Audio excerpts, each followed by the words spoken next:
Pode ir? Pode. 2, 3 e já!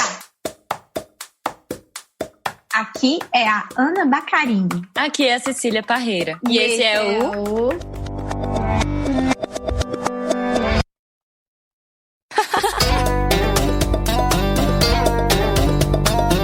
Tempo de ócio. Convida... Grita Projeto. Grita Projeto.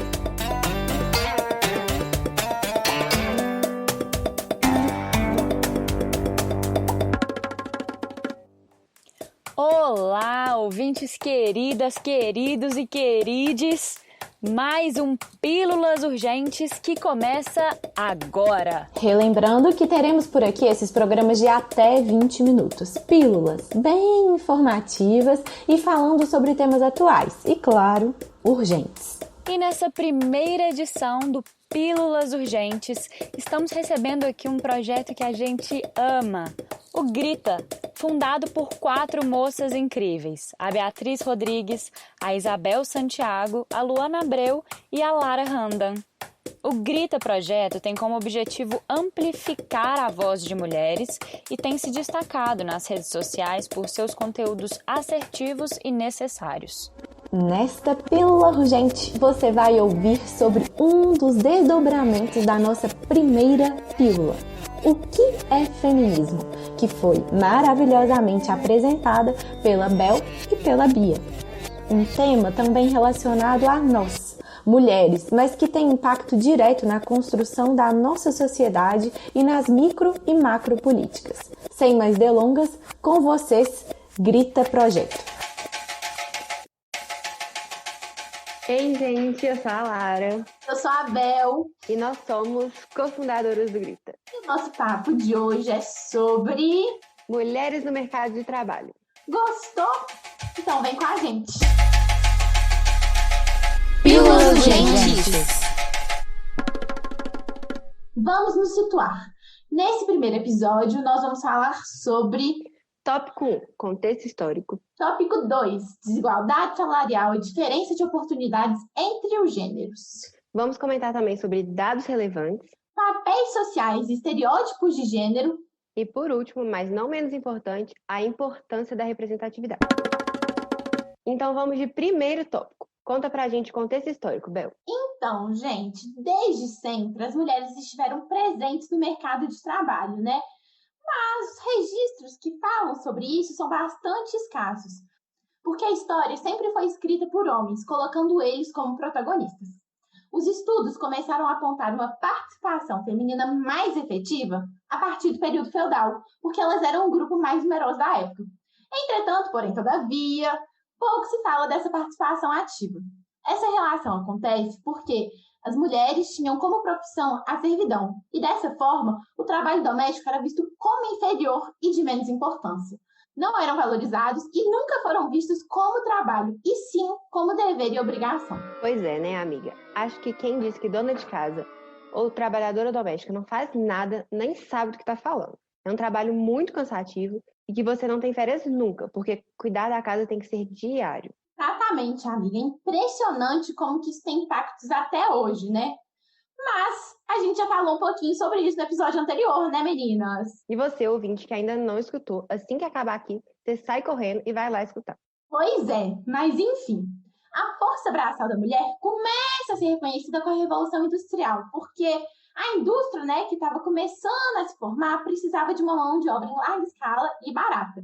Então, os grandes donos das fábricas recorreram às mulheres. Acredito, né, eu penso que aqui já é super válido da gente começar a trabalhar com alguns dados.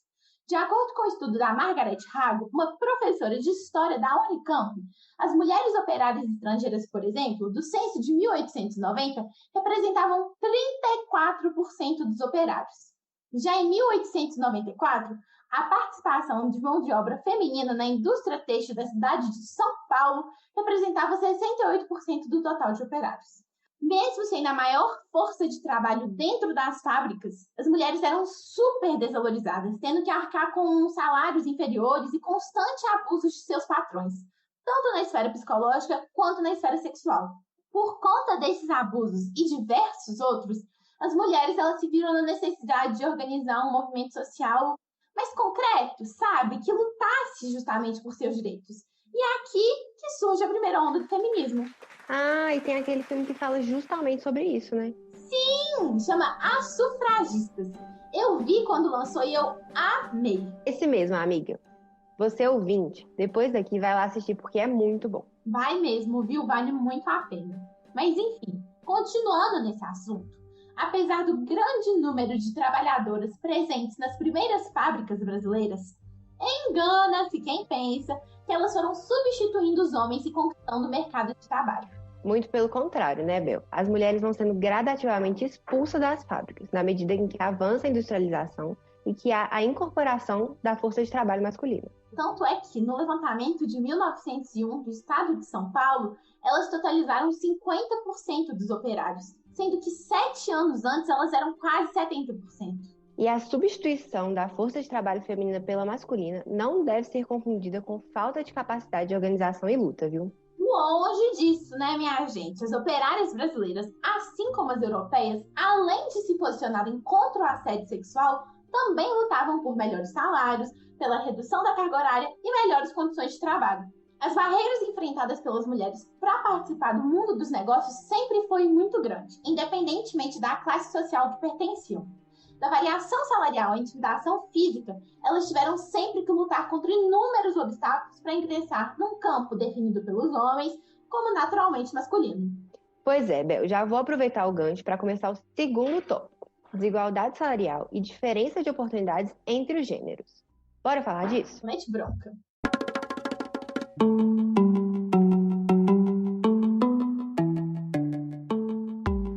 Então, o contexto histórico é muito importante para a gente entender que a desigualdade salarial entre os gêneros era explicada até o século passado por alguns fatores como menor nível de escolaridade, menor presença no mercado de trabalho e pelo fato da desigualdade salarial ter, até então, uma permissão legal.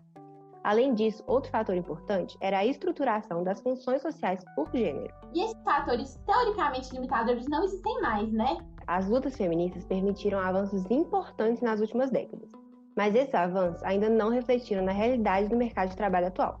Apesar de todas as conquistas, a diferença salarial e a desigualdade de oportunidades entre homens e mulheres ainda é uma realidade. Mas, amigos, se esses fatores já foram superados, por que as mulheres continuam recebendo salários menores do que os homens e ocupam menos cargos de liderança? A responsável pela manutenção dessa estrutura é a construção patriarcal da nossa sociedade, que determina funções e papéis sociais de acordo com o gênero. Opa! Gente, olha o spoilerzinho aí do nosso próximo tópico, hein? Papéis sociais e estereótipos de gênero. Mas ainda não chegamos lá. Vamos continuar com o nosso segundo tópico. A sociedade espera que a mulher assuma por completo a responsabilidade da criação dos filhos e dos afazeres domésticos, enquanto os homens devem assumir a função de provedor do lar. E é a responsabilização da mulher pela criação dos filhos que torna a força de trabalho feminina menos atrativa para as empresas. Porque para cumprir com todas as obrigações da maternidade sozinha, a mulher vai ter que abrir mão de algumas viagens de trabalho, se ausentar para cuidar da criança quando ela adoecer ou para comparecer a reuniões escolares. E com isso terá menor disponibilidade.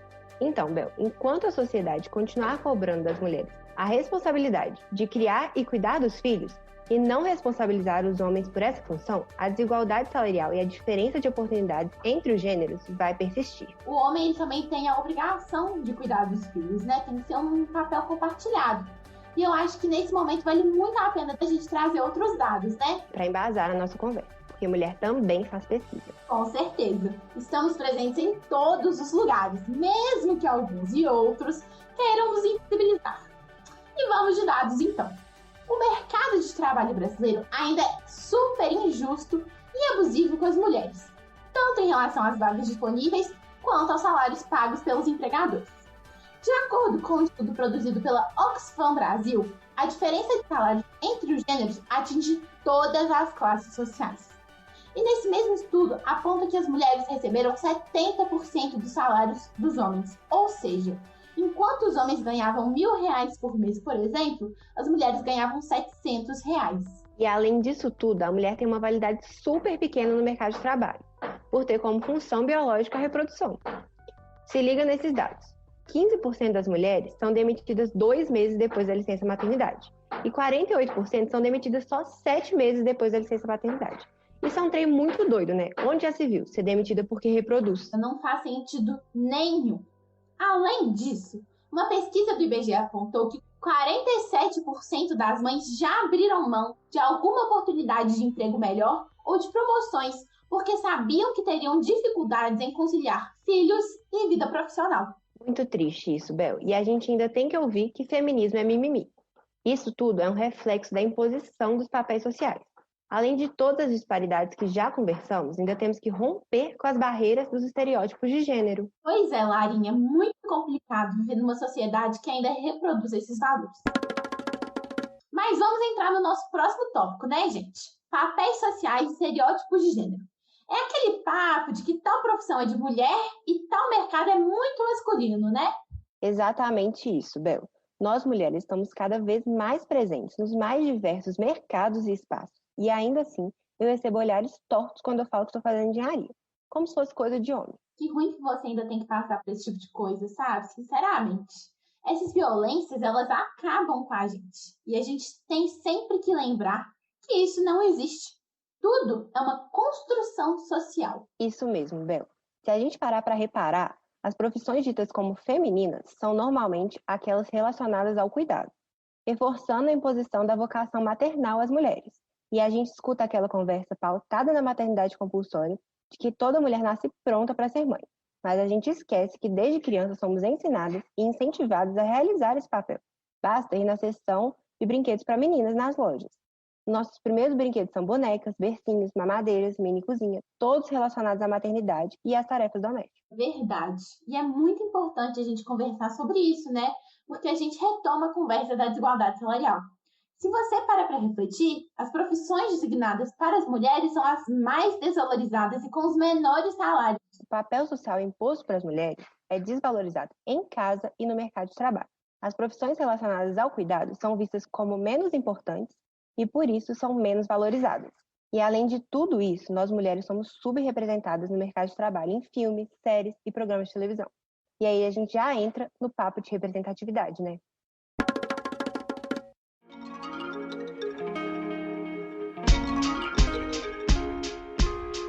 Então, vamos de último tópico. Esse assunto vem tomando conta dos principais debates, na mesa de bar, no BBB ou até em congressos pelo mundo afora. Mas, mesmo as mulheres já sendo a maioria em algumas profissões, os homens ainda dominam os cargos mais altos. Ainda de acordo com o IBGE, apenas 42% dos cargos gerenciais são ocupados por mulheres. Entre a população desempregada, elas são a maioria, 54%. Isso sem falar da questão da representatividade negra, né? No movimento negro, essa questão de representatividade já vem sido apresentada há muito tempo antes do feminismo branco trazer isso para a pauta, né? No Brasil, a população negra corresponde a 50% das pessoas. Mas mesmo assim, é a menos representada nos mercados de trabalho que não tem como função primordial o trabalho braçal, permitindo que a gente perceba que no nosso país, os vestígios da escravidão ainda são muito atuais. O racismo está em todas as esferas do cotidiano, desde a menor presença em escolas e faculdades particulares até cargo de poder. E ainda tem um abismo muito grande para as oportunidades de trabalho ofertadas para negros e brancos. É verdade, o abismo ainda é enorme. Pois é, e olha esses dados do Instituto Ethos. Nas empresas de maior faturamento do Brasil, 58% dos aprendizes e dos trainees são negros, mas apenas 5% estão trabalhando em cargos executivos. Isso acontece porque a mão de obra negra não é considerada capacitada o suficiente para ocupar cargos de liderança.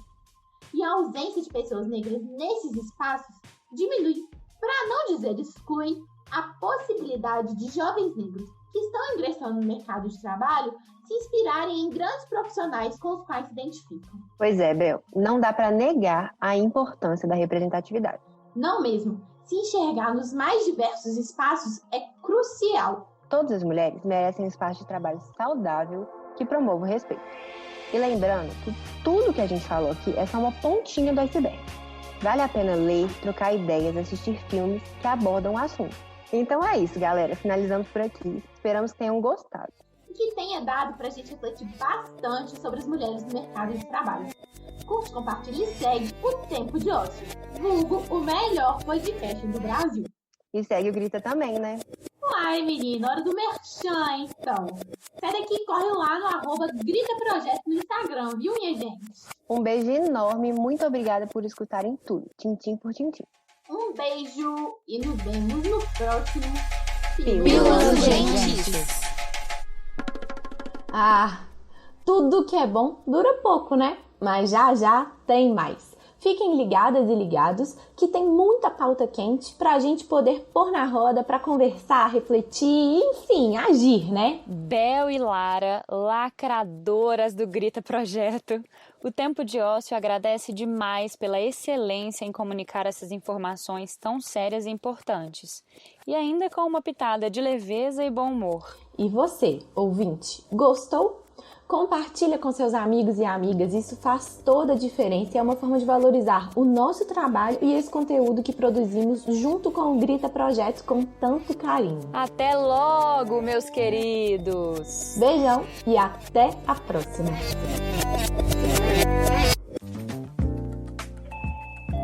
Você ouviu uma edição fonohouse.com.